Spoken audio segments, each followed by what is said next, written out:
My dear students, welcome back to your channel Rashmi light tutors. Last जो हमारी female pelvis की series चल रही है उसका फर्स्ट वीडियो में हमने डिस्कस किया था इसके जो बोन्स थे, जॉइंट्स थे और लिगामेंट्स थे। आज हम इसके सेकेंड पार्ट पर चलते हैं जिसके अंदर हम ट्रू पेल्विस के बारे में डिस्कस करेंगे और ट्रू पेल्विस में जो 3 पार्ट्स होते हैं उनके डायमीटर्स के ऊपर बात करेंगे। तो वीडियो स्टार्ट करने से पहले आप चैनल को लाइक, शेयर, सब्सक्राइब करना बिल्कुल भी मत भूलिएगा ताकि आप हमारे साथ बने रहें और बेल आइकन को प्रेस करना मत भूलिएगा ताकि जितने भी हमारे नए वीडियोस जो हैं उनका नोटिफिकेशन आपके पास जल्द से जल्द पहुंच जाए। तो चलिए शुरू करते हैं हम आज का वीडियो। चलिए देखते हैं। सबसे पहले मैंने लास्ट वीडियो में भी आपको बताया था, मैं अभी फिर से रिवाइज कर देती हूँ। मैंने आपको ट्रू पेल्विस और फॉल्स पेल्विस के बारे में बताया था। तो ट्रू पेल्विस जो है, अगर ये लाइन जिसके बारे में मैंने कल आपको बताया था, ये जो लाइन है, इस लाइन से अबव का जो ये पार्ट है, अगर मैं यहाँ से यहाँ तक एक इमेजिनरी लाइन ड्रॉ करती हूँ, अगर एक इमेजिनरी लाइन में ऐसे ड्रॉ करती हूँ तो यहाँ पर एक होलो स्पेस या एक होलो कैविटी बनती है। इस होलो कैविटी को क्या बोला जाता है? फॉल्स पेल्विस बोला जाता है। और इस लाइन के नीचे ये वाला जो पैसेज एरिया है, ये वाली जो पूरी कैविटी है, इसको ट्रू पेल्विस बोला जाता है। ठीक है। और अगर हम ट्रू पेल्विस की बात करें तो इसके 3 पार्ट्स होते हैं। सबसे पहले होता है इनलेट या जिसको बोला जाता है ब्रिम। क्या बोला जाता है? इनलेट या ब्रिम बोला जाता है। सेकंड आता है इसमें ये बीच का पार्ट जिसको कैविटी बोला जाता है। And third one is outlet. This is triangle shape part. ये जो ट्रायंगल शेप पार्ट होता है इसको आउटलेट बोला जाता है। तो हम सबसे पहले शुरू करेंगे ब्रिम की बात करेंगे। तो जो ये ब्रिम है, इस ब्रिम के अंदर ये स्लाइटली राउंड शेप या हार्ट शेप होती है। आप इसको अगर इस तरीके से देखेंगे तो ये आपको स्लाइटली हार्ट शेप दिखाई देगी। इसके अंदर 8 लैंडमार्क्स राइट साइड में and 8 landmarks he left side में होते हैं। वो 8 लैंडमार्क्स कौन कौन से हैं? सबसे पहले आता है ये उभरा हुआ पार्ट जिसका नाम मैंने आपको कल भी बताया था, सैक्रल प्रोमेंट्री। ये फर्स्ट लैंडमार्क है। सेकेंड लैंडमार्क है सैक्रल अला या सैक्रल विंग। फर्स्ट है सैक्रल प्रोमेंट्री, सेकेंड है सैक्रल अला या सैक्रल विंग, थर्ड है सैक्रोइलियक जॉइंट। थर्ड क्या है? Sacroiliac joint. फोर्थ है ये जो आपको लाइन दिख रही है, ये जो लाइन है ये है इलियोपैक्टिनियल लाइन। क्या है इसका नाम? इलियोपैक्टिनियल लाइन। देन आपको यहाँ पर एक उभार महसूस होगा, एक प्रोमिनेंट पार्ट महसूस होगा। इस प्रोमिनेंट पार्ट को बोला जाता है इलियोपैक्टिनियल एमिनेंस। क्या बोला जाता है? इलियोपैक्टिनियल एमिनेंस। देन उसके बाद में upper inner border of superior rami. This one is upper inner border of superior rami. Then next upper inner border of pubic bone, upper inner border of pubic bone, and last one is upper inner border of symphysis pubis। तो ये 8 landmarks हैं।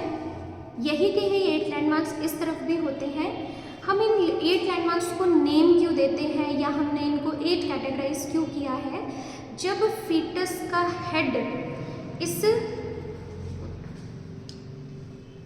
जब foetus का head during the time of delivery यहाँ पर आता है तो फीटस की पोजीशन, बेसिकली फीटस का जो हेड होता है वो इस तरीके से होता है, लेफ्ट ऑक्सीपिटो पोस्टीरियर होता है। और जब फीटस की डिलीवरी होती है तो ये जो हेड है वो इन्हीं 8 लैंडमार्क्स पर रोटेट होता हुआ सिम्फाइसिस प्यूबिस के सामने आता है।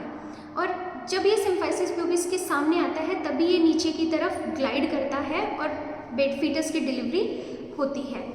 तो ये जो 8 लैंडमार्क्स है हमें फीटस की पोजीशन को बताते हैं कि इस ब्रिम के ऊपर या इस इनलेट के ऊपर जो फीटस का हेड है वो किस डायरेक्शन में कितना डिग्री एंगल पर रोटेट हो रहा है। इसके अगर हम डायमीटर्स की बात करें तो इसमें 3 डायमीटर्स होते हैं, antero posterior, oblique and transverse.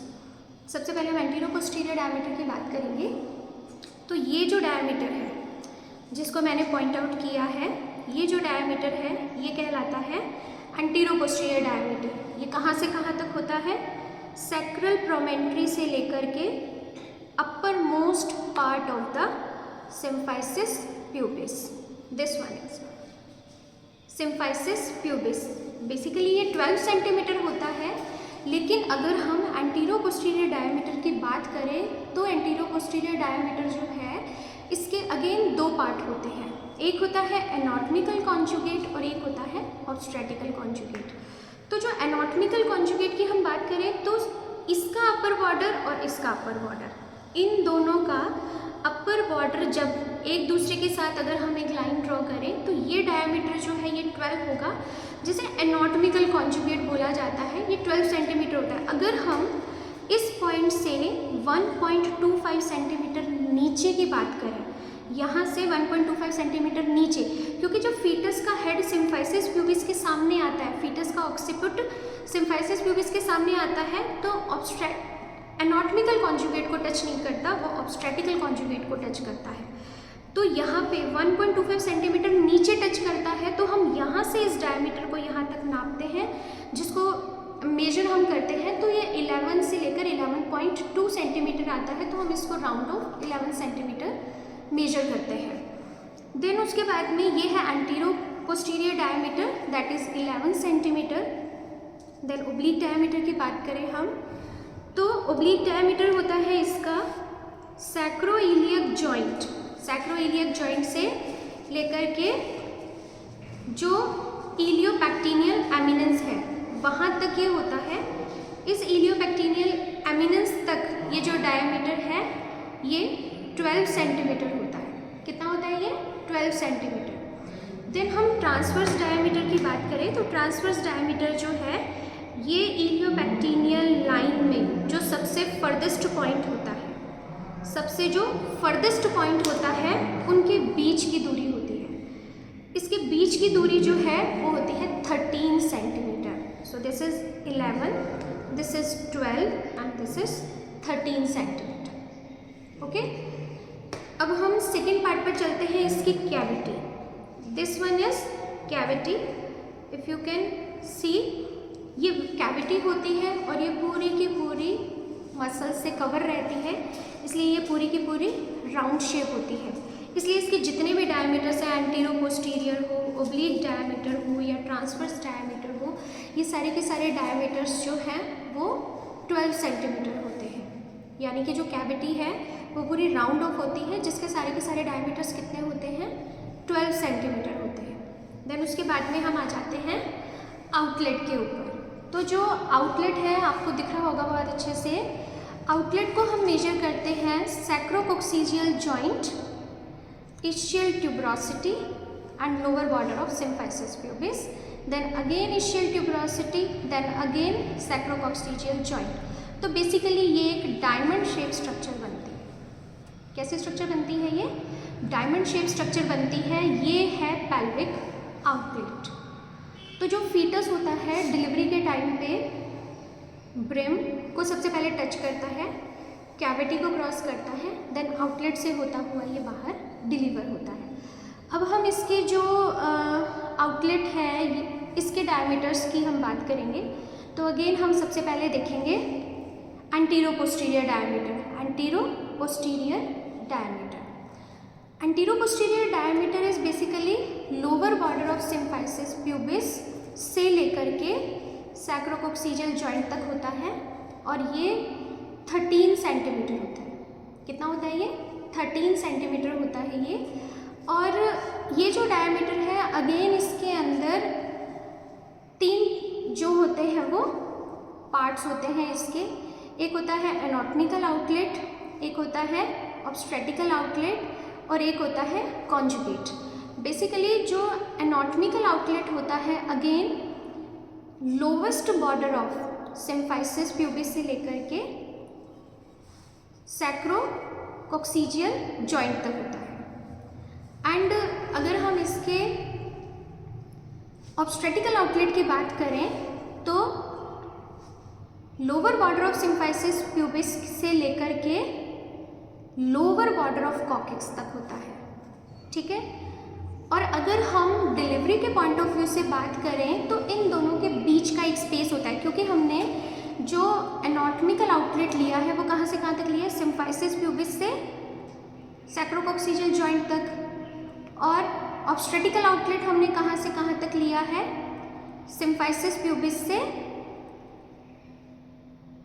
जो कॉक्सिक्स की टेल बोन है, टेल बोन के पॉइंट तक। और अगर हम नैरो पेल्विक ट्रेट की बात करें, नैरो पेल्विक ट्रेट या कॉन्जुगेट की हम बात करें, तो जो नैरो पेल्विक ट्रेट होता है वो इनके बीच का स्पेस होता है, क्योंकि जो फीटस है जब डिलीवर होता है तो ये एक सिर्फ एक मूवेबल जॉइंट है। जब ये कॉक्सिक्स जो है पीछे की तरफ मूव करती है और इस डायमीटर को इंक्रीज कर देती है, तो इस डायमीटर को इंक्रीज करने से क्या होता है, ये जो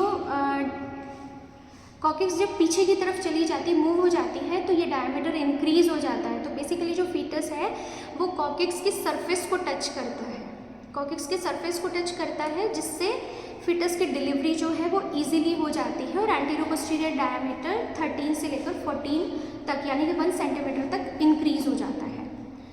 अब हम इसके जो है ओब्लिक डायमीटर की बात करें, तो ओब्लिक डायमीटर को समझने के लिए आपको ये समझना होगा, हमने इसके लिगामेंट्स की बात करी थी, सैक्रोस्पाइनस लिगामेंट की। सैक्रोस्पाइनस लिगामेंट, यहाँ पर हम एक इमेजिनरी सैक्रोस्पाइनस लिगामेंट इमेजिन करते हैं।